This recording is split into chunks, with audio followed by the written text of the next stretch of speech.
Ngayong araw na to, kakain kami kasama natin ng ating kapatid na si Janice at birthday niya ngayon. So, ayan na nga, babiyahin na tayo patungo sa kakainan natin sa Habib Restaurant dito sa Doakata sa Matar Cabdim. Oh, di ba? So, ayan na nga, no? Nakarating na tayo sa patutunguhan natin. Nandito na ang restaurant na pinagmamayabang ko na napakasarap ng mga pagkain dito. So, ito na nga po, lumabas na tayo. At yung may birthday, ayun, nauuna. At yun na nga, papasok na siya ngayon. Ayun, pumasok na siya, guys.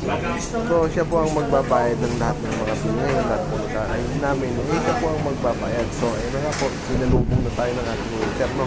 So, ayun.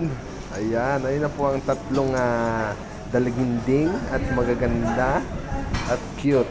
So, ayun na po, umorder na po sila. Ako po yung taga-video dyan, no?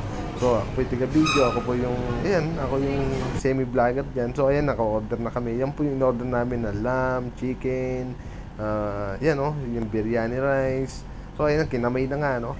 So, napakasarap niyan, guys. Grabe talaga. So, ayun nga yung may birthday, oh, happy birthday. Niregaluhan namin kagabi ng cake, honey cake. So, yun na nga, maraming salamat ngayon sa ating gabi at nabusog mo talaga kami at naubos talaga ang pagkain niya.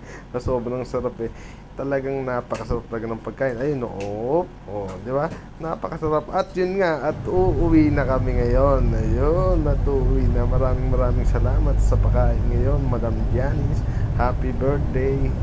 Good night.